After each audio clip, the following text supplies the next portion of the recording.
Hello, everybody. Welcome to the Real Sports Scope on this 10th day of February.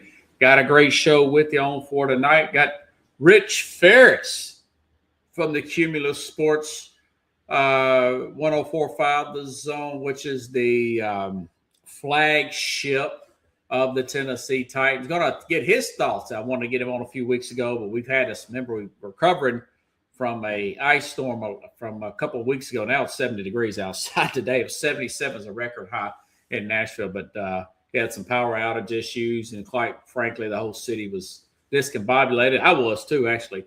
But anyways, got a great show with you on for the night. Going to give you my thoughts on that Super Bowl. A little bit of a drag, to say the least. A few thoughts on that halftime show. You know, Roger Goodell, you get to the point where the decisions he makes, and I don't know how I want to put it, as far as just taking the core fan, your base, for granted. And you'll be able to see, I'll show you some clips there of what some people off TikTok have put about that halftime show and whatnot, some videos there.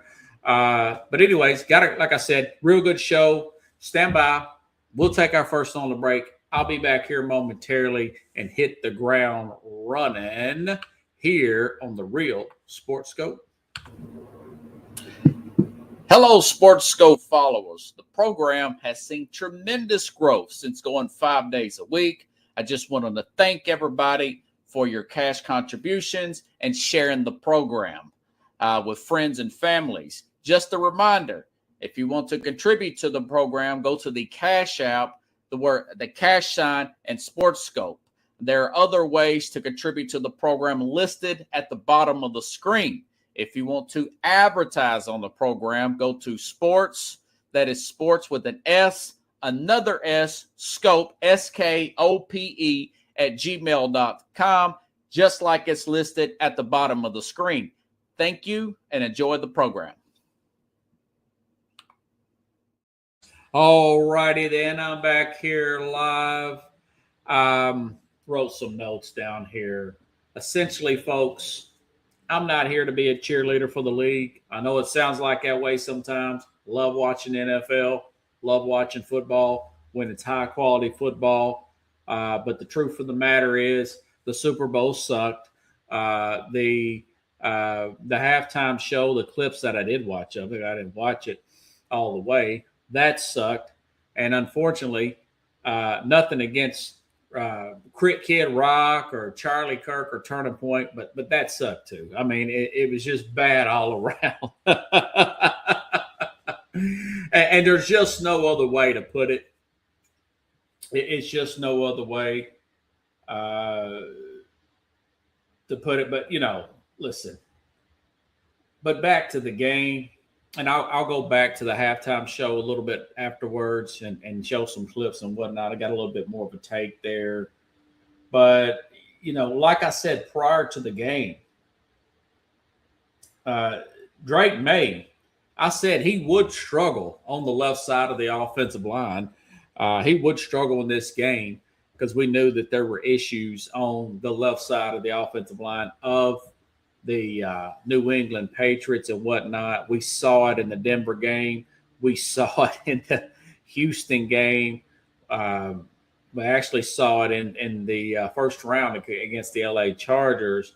The only big difference in this game is that the Patriot defense didn't turn over. You look at it, they didn't turn over like a C.J. Stroud 5 times. They didn't have a key turnover. Remember, they were going against the backup there in Denver. They were going against Stidham in Denver, and they had a big turnover there, or that they were losing that game.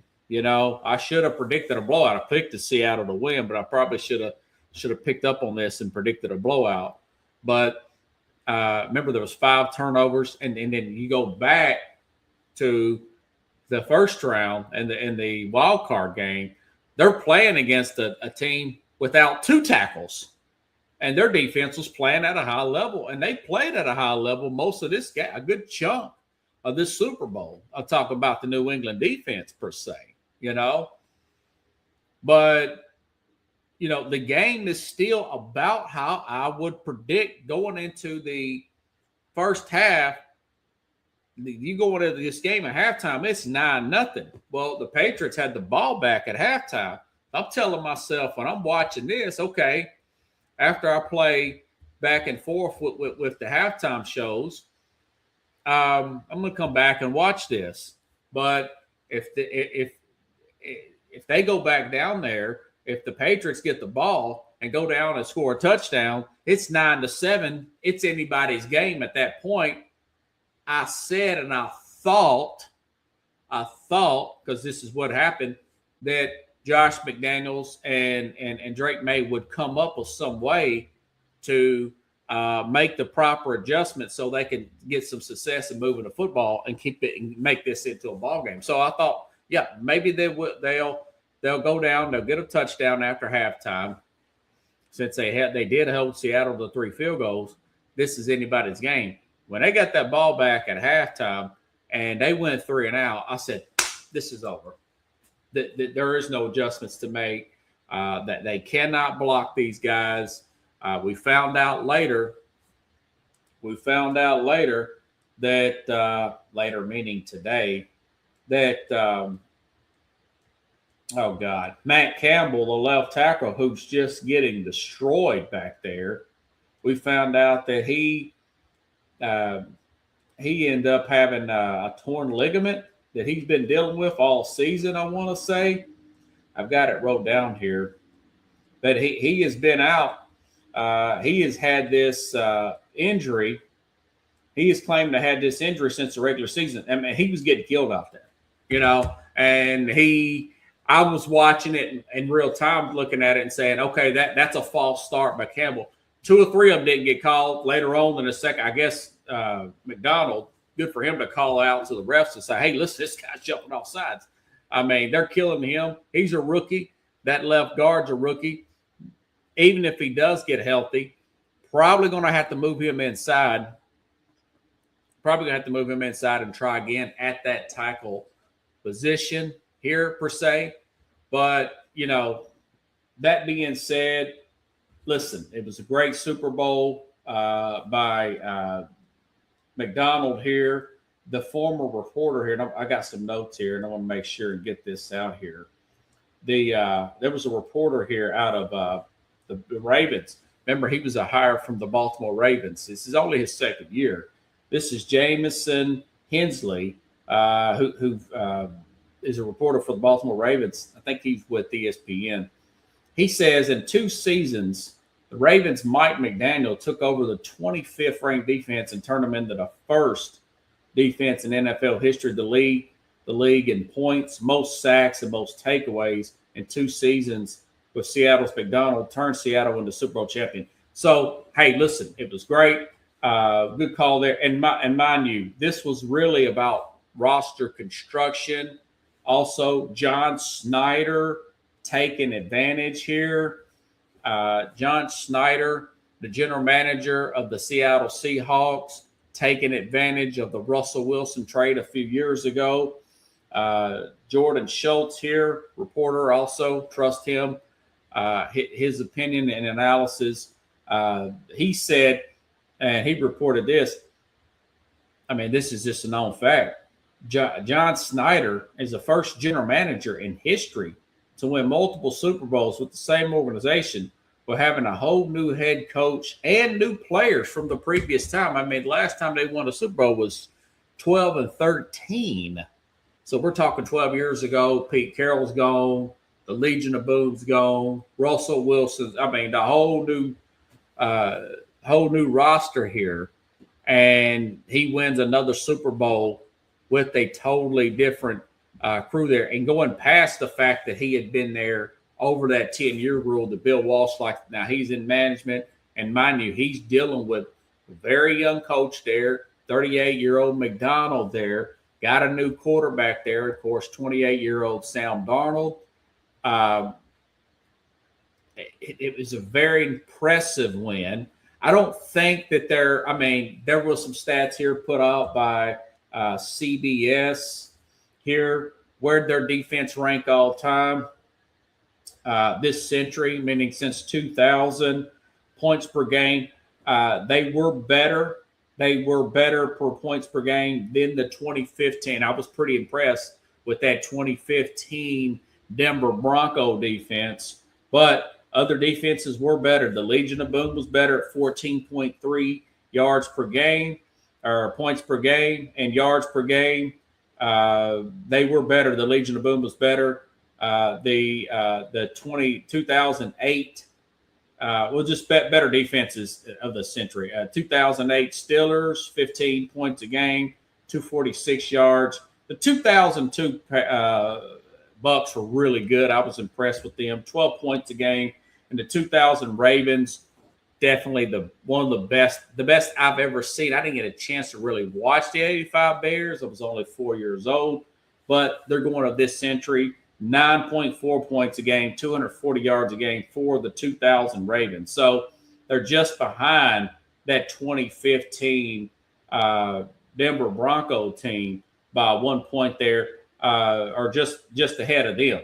So they would be essentially they would be a top 5 defense in the past 25 years. It's a very good defense. Thought they caught some breaks this year. I really thought that the Rams coughed up that game, the second half of that Thursday game, which they shouldn't be playing these Thursday games, but that's just another story. Thought they caught a little bit of a break there, playing that home game on Thursday, and I thought that the Rams, if they don't cough up that 15-point lead in the fourth quarter, going back to that one game. This game is played in L.A. The Rams get the bye week. Seattle's got to go on the road and play against a Chicago, perhaps, or a Carolina. They don't get the week off. Then they got to go back down to L.A. And I think it's a different outcome. I really do. And it's the San Francisco 49ers didn't have all the injuries. They're playing in this game. They were my preseason pick. But hey, listen. They stayed healthy. They had enough depth. Kudos to John Snyder, but I'm just giving you my honest assessment of it. And as far as the New England Patriots, that was a bad call going back to the Denver game, but Buffalo, that was a bad call there. Brandon Cooks caught that football, and that was a first down at the 20-yard line. That's a likely field goal there. The Bills probably go up to New England to win that game. Then you got a Bills-Rams. You got a much, much better Super Bowl than this particular Super Bowl. But it is what it is. This year has been an off year. It's been a bad year, if you ask me. There's way too many injuries. You got Burrow didn't make it. He got injured. You got the injuries. And, of course, the reconstruction needed with Patrick Mahomes. And, of course, he ended up getting injured anyways. He was not in it. Lamar Jackson, they can't get it right with there in Baltimore. He was not in it. So it was just an off year, per se. The 49ers got all their injuries. They couldn't get back in it. It was just one of those years. You had some dysfunction there with the Philadelphia Eagles. And the Seahawks took advantage. And, had a very light, one of the easier schedules in the league was that New England Patriot team that only had about 4 wins the week before that, or they picked, I think they might have had 3 wins. They picked 4th in the draft, and that's where they got that Matt Campbell. So don't consider them all-time team. I do think that it's a fast roster. Maybe they're better next year. Who knows? They got some cap space to work with there. But I don't want to take nothing away from Sam Darnold. Like I said before this game, persevering through his setbacks. I mentioned what he went through with the Jets. I mentioned him bouncing around the league, never losing his confidence. But we'll see.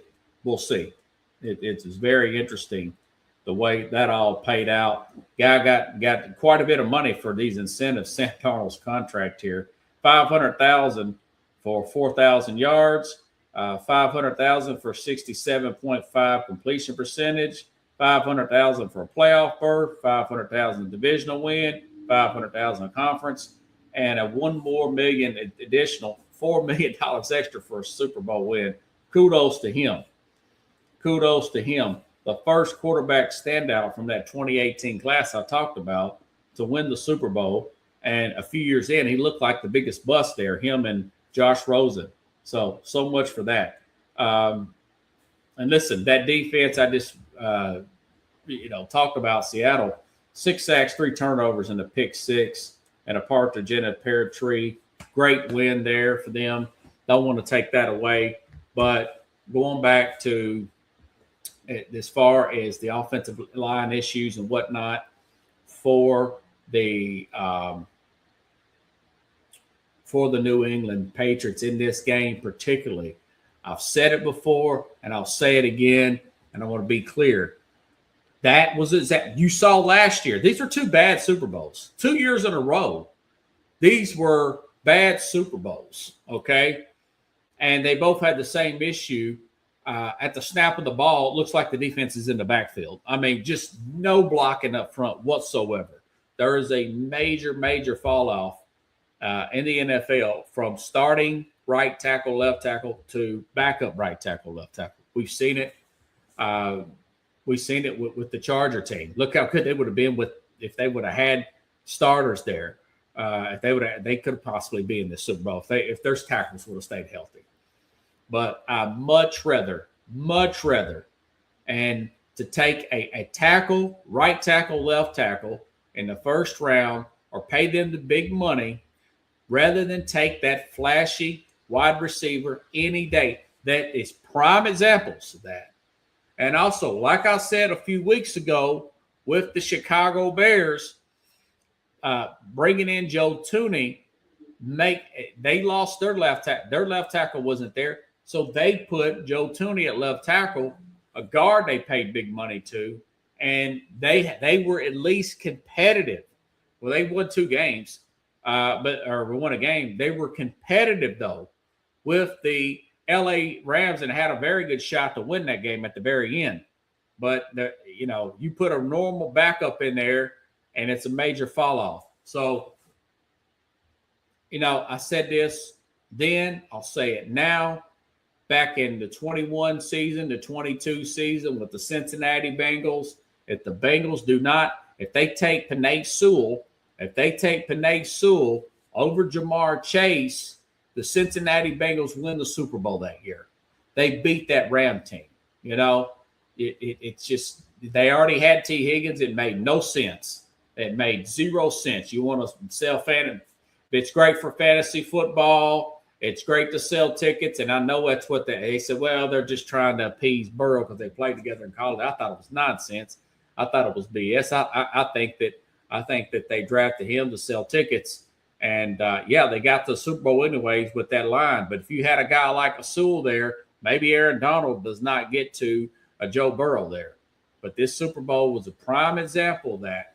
You draft them higher, I'm more likely to, if the guy's healthy, to extend an offensive lineman over a wide receiver any day of the week.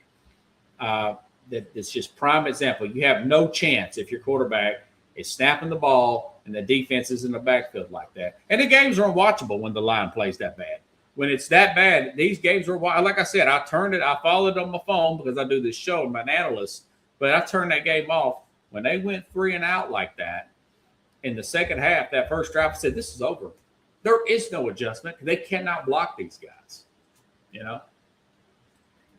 So I'm a little bit actually overboard. I get the rambling. But anyways, so about that god-awful halftime show. Roger Goodell, it's about time there's more changes that need to be done in the NFL.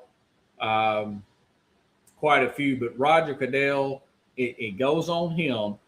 He hired Jay-Z. I like Jay-Z, Live Nation, all that. But listen, you want a guy to speak, and I love my Spanish friends. Carlos speaks, but he's from Colombia. A few ex-girlfriends were Spanish. Guys I work with, Spanish speakers. Love Spanish. Want to learn Spanish. Wish I had more time in a day to learn Spanish. but this is an American sport here. Most of the country here, I think it's like 80 something percent of what I want to say speaks English. I think it's 13% or something like that speaks Spanish. This is still an American game. The Bad Bunny thing was a colossal failure from that perspective. Here's a few clips that I got off of TikTok here of people just showing this, just totally disengaged, disinterested in the halftime show, which is you've got hundreds of millions of people watching this, and you don't want to tick off your fan base like that. Look at this. I mean, like, who is this man? Golly. He can't sing. I mean, like, what is this? Golly. This is ridiculous. And you got the American flag and all these other flags. And yeah, God bless you too. Get off the stage. Please get off the stage. Get off. Put the game back on. I can't stand this. Tell me that. I mean, what in the world is all this foolishness? So Grandma didn't like it. Look at these fans here at a restaurant when the halftime show comes on. Look how disinterested.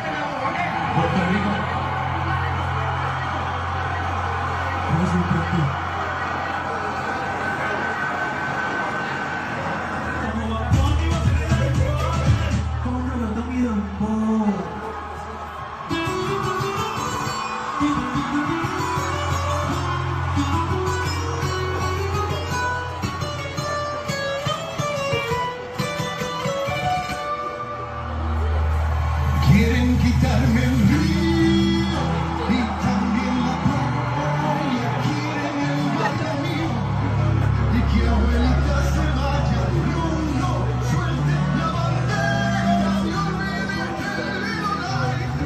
que no quiero que hagan contigo lo que has bajado.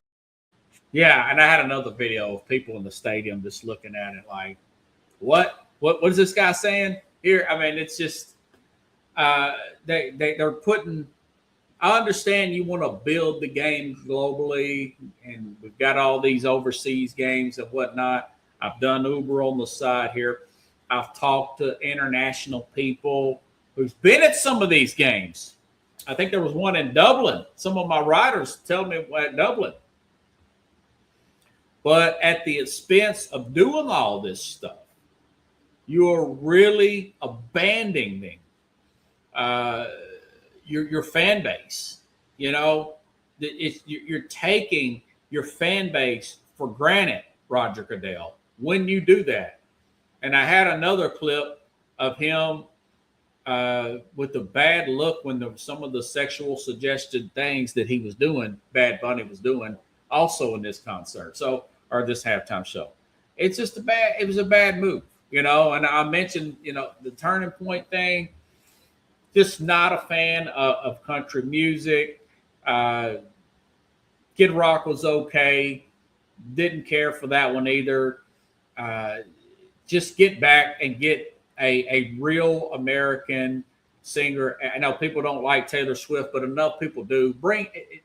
Do somebody like that. Do a Taylor Swift, you know. Go back to a Beyonce.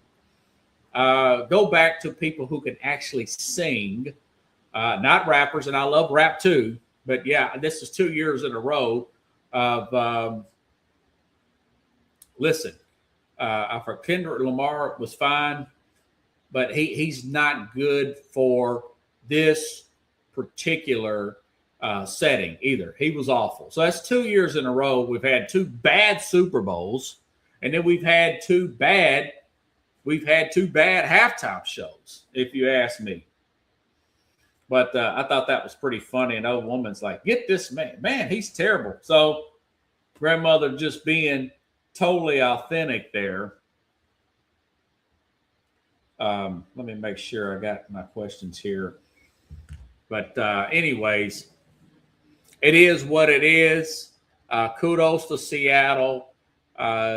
Defense really played well. One of the top five in the past of this decade. Now we're going up to 25 years of data there. That's pretty good. Top 5 in this, and no really mega stars. Although Witherspoon's pretty good on that defense. Not quite the Legion of Boom, but hey, they were quick. They took care of business there, And I'm waiting. I've got Rich Ferris coming on here pretty soon. Here also, there was some other news here about James Pierce, the former Vol player and current Atlanta Falcon, first round pick. Man, he got arrested. I'll try to cover that and detail here in the next day or two. But I do want to talk a little bit of the Tennessee Titans hire, which I had ranked as one of my better hires here when I did the top rankings of the coaching hires of this cycle, 10 hires here. Rich Ferris here from the Titans Cumulus Radio Flagship 104.5, the Zone here.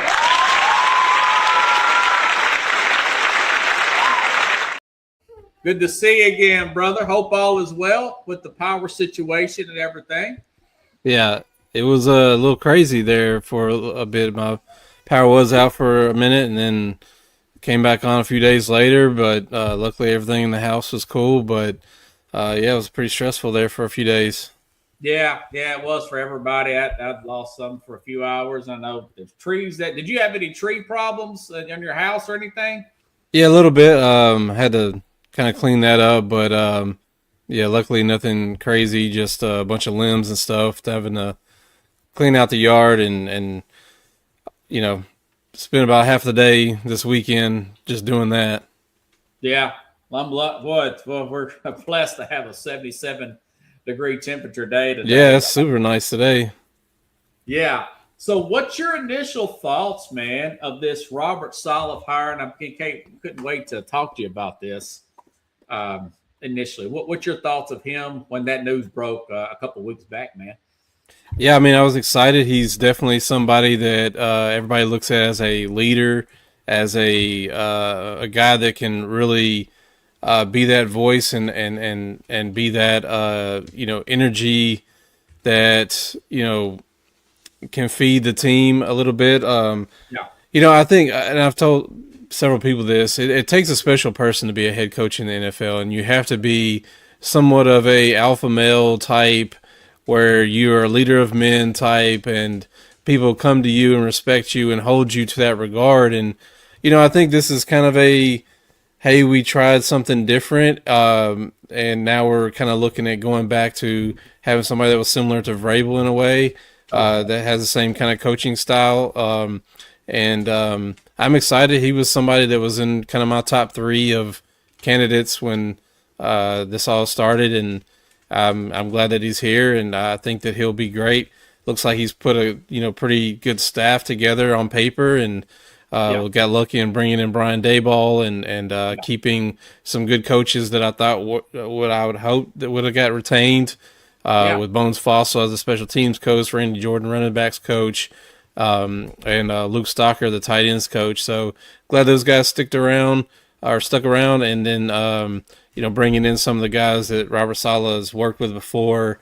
Also getting Gus Bradley in as the DC. So you have a ton of coaching experience where the staff before didn't really have as much. So now you have, I think it was like almost triple the amount of experience in coaching than they had in the previous staff. That's it. That's really interesting there. When he hired the ball, the ranking that I had for this hire, and then remember we had 10. We've had 10 coaches to get hired in this cycle. Yeah, they went all the way up to number 2 for me, man. When you put and by the way, I don't know if you've read this, but the last year he was with the Jets, Robert Saleh, their defense was 3rd overall. Yeah, he's always had a good defensive rank, and I'm excited to see what they do with the defense. It's going to be a little bit of a different scheme. So I'm interested to see some of the pieces that are staying. Obviously, Jeffrey Simmons, I'm excited about that. He's excited about that. That was kind of the coach that he wanted to get here, and Yeah, I think the defense is going to be great because I mean I feel like the Titans have a they got stripped down to the bare bones Yeah, almost this past season and are did. building it back up, and now you have a rookie class and a two rookie classes that are pretty solid um, that have got a lot of starting experience, and now you can add on to a big free agency with one of the most money salary cap available, and Yeah, you have a defensive minded coach that's successful in everywhere that he's been, even though his head coaching tenure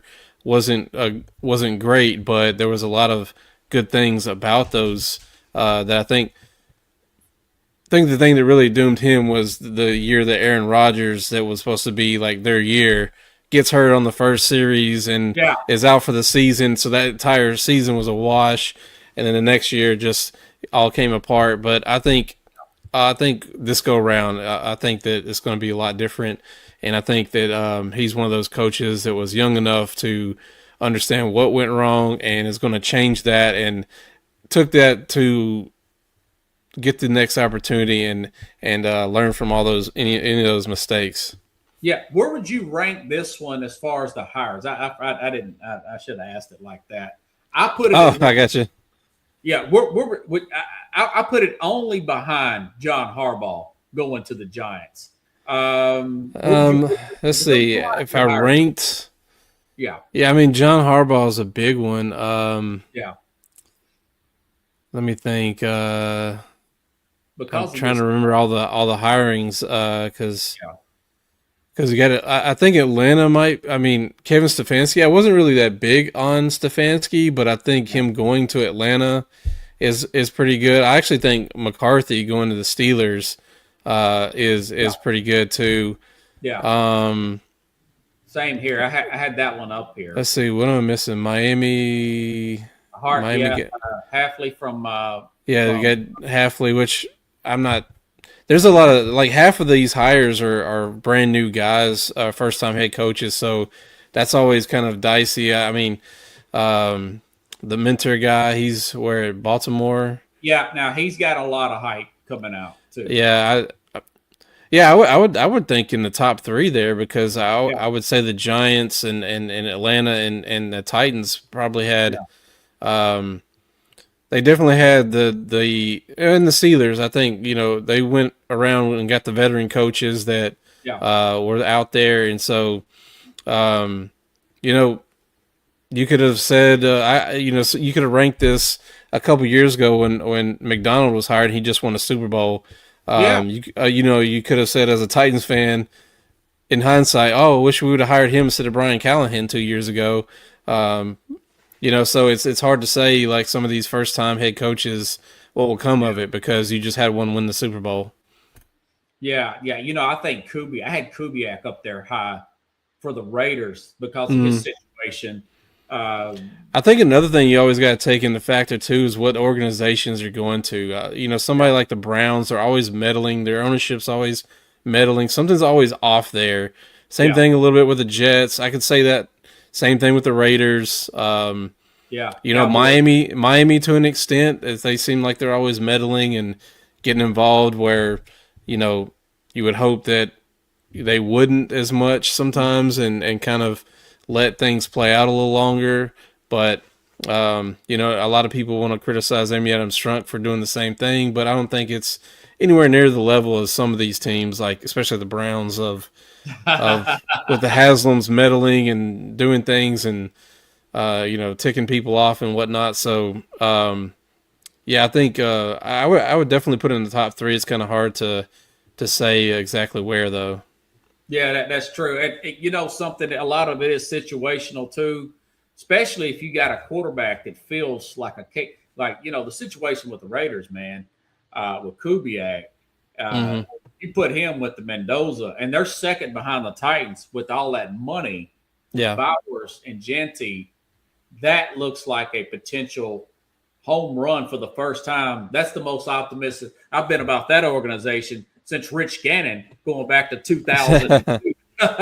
Although they got beaten at Super Yeah, Bowl. you hope if they take Mendoza that they got a lot of talent they've collected with not being great and drafting early. Yeah, So you hope that a good coaching staff, and that's one thing I'm kind of left to be seen is Tom Brady's involvement with all this. Like, how much is that really helpful or hurtful?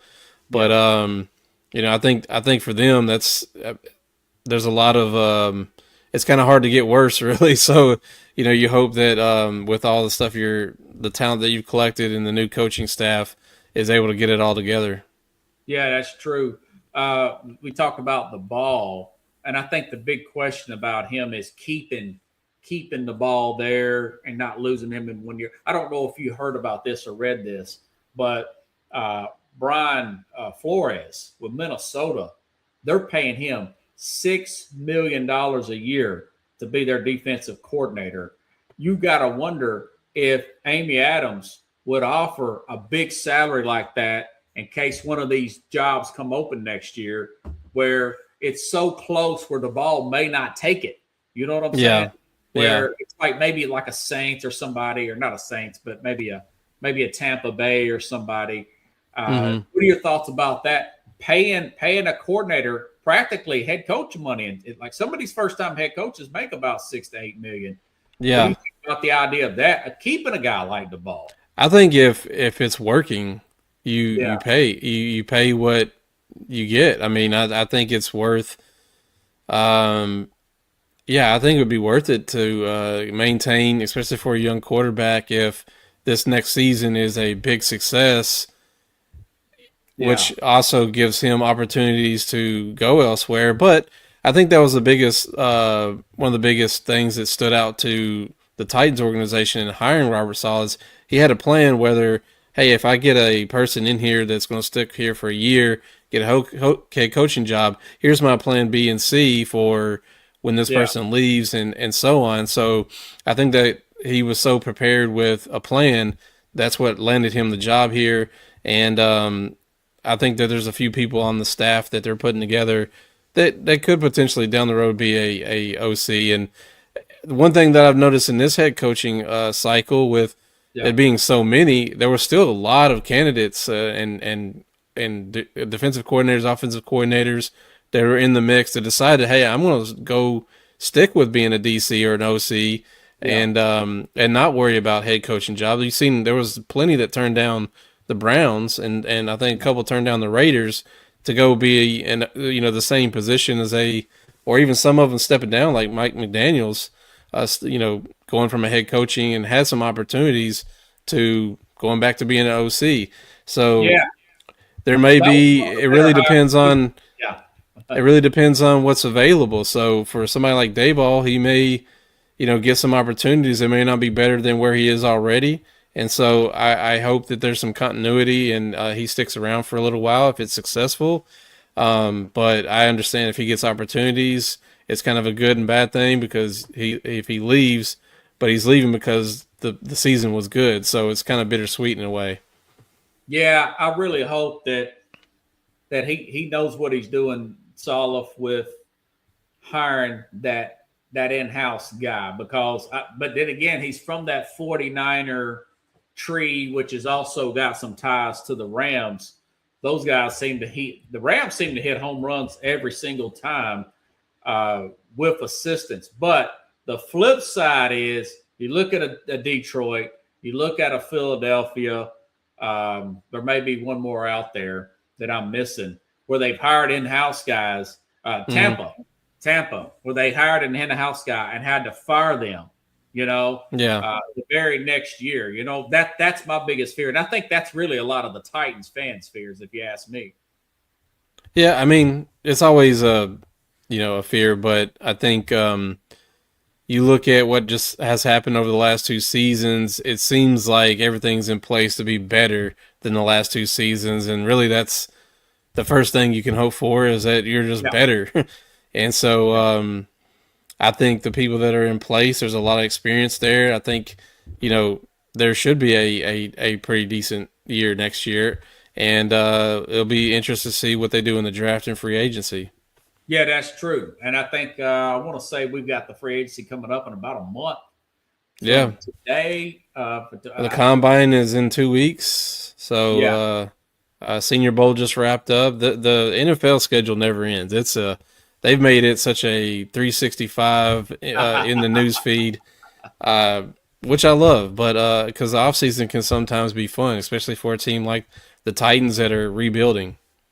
It's gonna be a lot of fun. You know something, without knowing what they're going to do in free agency, I think that there's a chance this team, I don't think it's out of the realm of saying that they could be like a Carolina this past year, where they slide in to the playoffs as a wild card or slide in as a 9-win or 10-win team with the right breaks.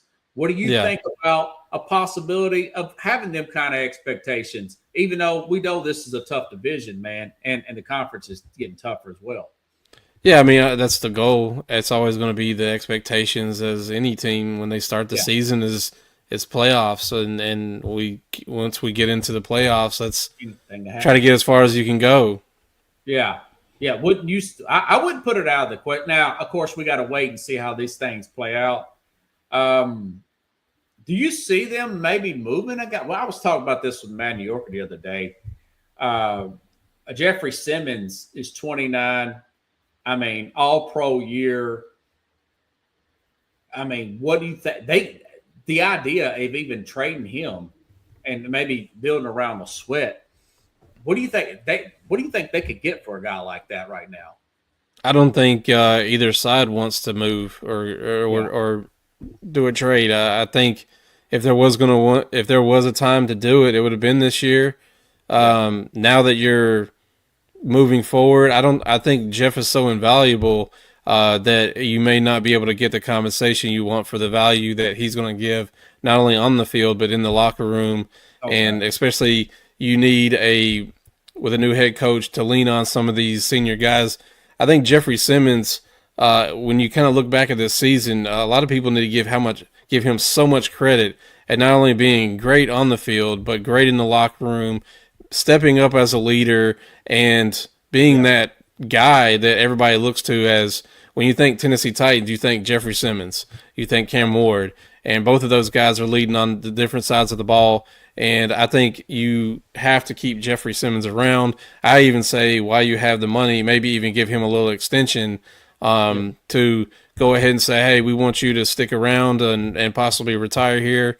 And I know that's what his goal is. I've heard him personally say this several times, that he wants to, have his entire career in Tennessee.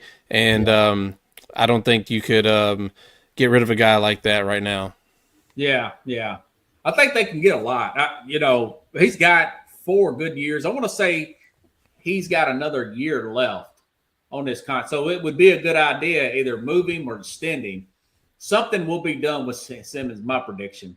And I think you got to give him a contract extension. Like I said, I don't think there's going to be the compensation that they will receive in order to get and be able to replace what he's leaving behind. And I don't think either party wants anything to do with that at all. Yeah. That's food for thought, man. Especially a defensive guy like Robert Saleh, who's coming in knowing that I have an all-pro D tackle. Yeah, I need that guy because his success also rides on that too. So I'd never say never, but I don't think that that's going to happen. Yeah, it would take a ton. I would say 2 first-round picks and like maybe 4 picks total. That's what I told Carlos. There's no way I'd just ask for 1 first-round pick for a guy. But I don't think any team would give that up either. I just don't think. Yeah. I don't think you go after a veteran and use that much capital in a D tackle. I mean, I just don't think that there's, like I said, there's going to be compensation that's going to be valuable enough for him. Yeah, what he means to Tennessee. You can't give something big like that. There's no way I would take it, because this is the way I see it now. I think that a lot of these general managers, and a lot of them are starting doing this, they're looking at time frames in shorter time frames rather than 5 years, 3 years, 4 years. He's good for another 4 years. Well, that's your window right there. You can't look past that amount of time, if you ask me. And Yeah, I just mean, I think it's getting shorter and shorter. I think 3 years is like that's the leash. Is you if you're a yeah, new head coach, you have 3 years. Sometimes that don't happen. That didn't happen with Brian Callahan, so that hasn't happened for a lot of coaches around the league. I mean, there's been a lot of one and dones or 2 years and out or a year and a half and out yeah. over the But I'm last thinking 5 contract years. players too. Uh, I'm saying a guy like him, if you know he's good for 4 more, and I think he probably would be good. He'll just be 29 this year, so him. I think he'd be good for 3 or 4 more years. I mean, Well, I out mean, of I wouldn't even look at it that far down the road. You need him now. You need him for next season. You need him to be that leader. You're building a team. He's yeah, the leader. He's the lead dog, and especially on the defense, you need a guy to set the culture, and he's the yeah, perfect guy for that. And you need him to teach all these young players and be a role model, which he is doing, and I think he's loved doing that this season. yeah. And I've read some articles about players that Tennessee made trade for, and there was there's a surplus of receivers with the Bears, and you look at a guy like a DJ Moore, and he's another guy. He's about 28, 29, and people say, well, he's late in his career. No, listen, that's again with that 3 and 4 year deal. If you can get a guy like that for 3 years, I Mm-hmm. wouldn't put that out of question to maybe offer one of these picks, maybe 2 5s or a 4 for a DJ Moore. What do you think about adding that to help him out with the Cam Ward? Somebody like that. Somebody that's played for Coach Salah I like a lot more with Garrett Wilson in New York in the Jets. Oh, really? I would much rather target somebody like that. That's a borderline really good receiver. He's really young. He may have to give up some capital, but this class of free agents, wide receivers, isn't really that great. There's not really any true number ones, and the ones that like a George Pickens and that are at the top of this free agency market are probably going to get franchise tagged or Yeah. even them on that team isn't the number one receiver. So there's not really anybody in wide receiver wise in free agency that's just this shining star that you go break the bank for. But there are a lot of good like number two guys that maybe could step into a number one role. There's a Yeah. lot of guys that are, you know, right there, number two, number three, that you could pick up and be very helpful for your team without having to spend a ton of money. But there's also going to be some decent receivers in this year's draft, and I would say that despite the Titans having a lot of cap space to spend, I still think that their core is going to build through the draft. Me too, man. Yeah, I totally agree with that. What's your thoughts on this Super Bowl, man? I know it was kind of a snooze fest, but I just trashed it for about 20 minutes. What do you think about this? I didn't think it was a snooze fest. I thought it was if you like look at the defensive part of the game, it was great. I mean, the first half, it wasn't obviously it was a what 9-0 halftime Yeah, score, but the defensive part of it was fun. I think it's very unfortunate for Mike Vrabel, which I still like Mike Vrabel, and I me was too. kind of hoping for his success, Amen. despite Me too. being a Titans guy. But it just seemed like that offense could not do anything. But his defense was keeping them in the game as long as they could. But that offense and the young guys on their offense just could not do anything in that game, and it was kind of hard to watch from that front. Yeah. Matt Campbell. They claim he had some type of injury. It got disclosed today. That was the left tackle. But this is what I was telling the audience: is man, it's not sexy in air quotes. It's not sensational. But man, I take that tackle over that flashy wide receiver any day. And you look at this past Super Bowl. You look at last year's Super Bowl where they just could not block the front. I mean, Hmm. I told the audience this when it was 9-0. I said, okay. I said this to myself after I watched a little bit of both of those halftime shows, which I thought they were both were terrible. But I said, New England's got the ball back. If they can go down and score, get a touchdown, make it 7-9, then you got anybody's game. Yeah. When they went 3 and out like that, Yeah. I thought, okay, because Josh McDaniels and Drake May, they'll stew up something. They'll come up with some way to move the ball and score. But when they went 3 and out, I said, okay, I turned the thing off and I just watched the rest of it on my phone, brother. I mean, you could see where it was going. It's really hard. And I'm a diehard guy. I've got thousands invested in this program. But, man, it's hard to watch it when you just cannot block that front like that. It kind of reminded me of the Titans. Remember when we were going through some issues where the offensive line was falling apart? I think it was Mike Vrabel's last year. Yeah. And you're giving the ball to Derrick Henry, and he's getting a half a yard every play. You know what I'm saying? Yeah. Yeah. So I mean, the championships are won in the trenches for sure. I mean, if you have success blocking up a defensive front or your defensive line is disrupting, I mean, that's the game right there. So, I think the Patriots young guys there were just getting outmatched, and those veterans were taking advantage. And it's kind of crazy because Drake May was almost the MVP this year, and he looked horrible in this game. I think he was one of the worst rated quarterbacks that's ever played in the Super Bowl. Yeah. I mean, who did you pick pre Super Bowl to win it?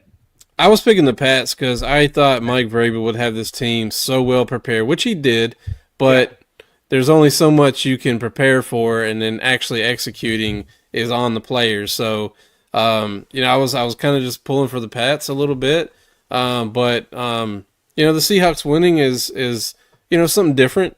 For the league, I know this is their second championship in about 11 or 12 years or so. Yeah. And then they lost 2 in the last 20. So, it's kind of, probably, great for that region of fans and things like that, where it's not the Chiefs, it's not the Patriots. So I think it's good for the game that, it shows anybody can win it. Yeah. But going back to that Super Bowl and Drake May, if you look at it, he really didn't play well in any of these games. But the fact that the Patriots got turnovers, we go back to the wild card round. Yeah. I mean, they were going against an offensive line and the Chargers that had 2 tackles out. And his defense had won it. Then you go to the next game, the Patriot defense got 5 turnovers off of C.J. Stroud, 5 interceptions. And then you go up to the AFC Championship game, they got the key turnover there to Stidham or whatever, with that interception or whatever. The key turnover there turned that into a touchdown. The difference in this game is Sam Darnold didn't turn it over, And it's just a total rout. I did pick Seattle to win, but Carlos, he'll be bragging because he did pick Seattle to win double digits. But he's going to hammer me just because I picked Seattle 24-20 and not a 16-point game, which it was the total. Right? I definitely thought that Seattle had the better team overall, though, going into this. I just had this weird feeling like, Mike Vrabel has never lost a Super Bowl that he's been in. So, I was kind of thinking this guy's going to do everything he can to win this game. And if he would have had just a little bit more success on offense, he probably could have, because their defense was playing great. They played well. If you look back at it, Christian Gonzalez was playing. I mean, that's some of the best cornerback play I've seen in a long time. It really was. And the fact is, the Darnold did almost turn it over a few times. And you can hear Collinsworth saying, man, he's putting them in a close window. You can hear him say it. And I thought, you're right. He's going to eventually turn it over. They're going to get a special teams play. Yeah, that's what I was thinking too. It just never happened, man. Yeah. So plug your show, brother. I appreciate you coming on tonight, man. You got a podcast. I'm sure you guys are going to dig a deep dive. Oh, yeah. We'll definitely talk Super Bowl and everything involved, commercials, halftime shows, all that stuff. Big Ten Rich Big Tan and Rich on, you can search us on Spotify, Apple, all those platforms.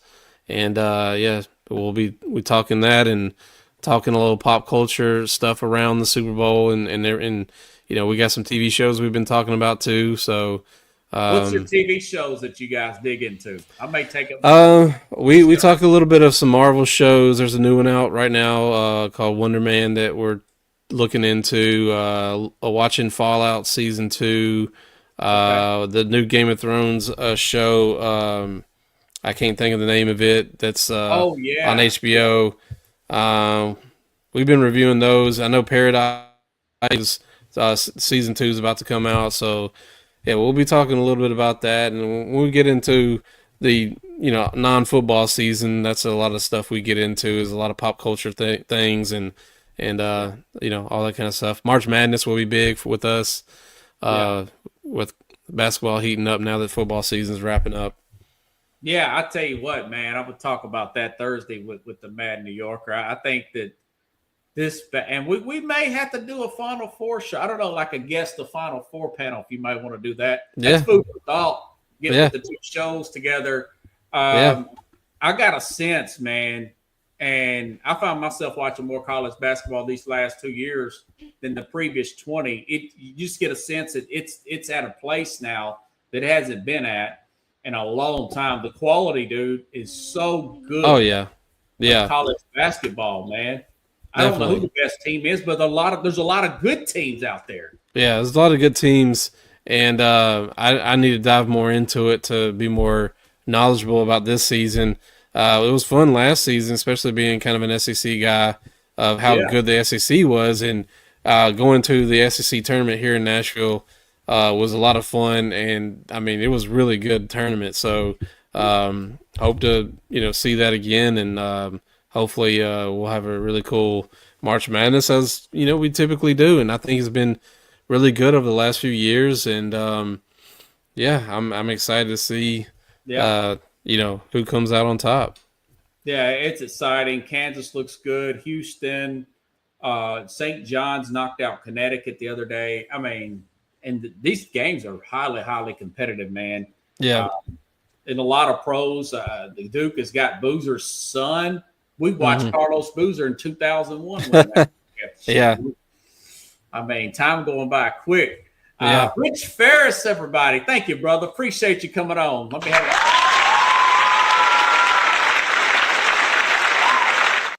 Appreciate you coming, man. Hey, have a good night, buddy. You too, man. Thanks for having me. All right, see you. All right, everybody. I'll try to be back here probably Thursday. I think I'm going to replay this show Wednesday because I still got some other work to do. But if you like the show, share the show. I'll be back Thursday, going back and forth with the Mad New Yorker. Got a few other things I'm going to dig in with him. So you all have a good night. I'll see you same time, same place here on The Real Sports.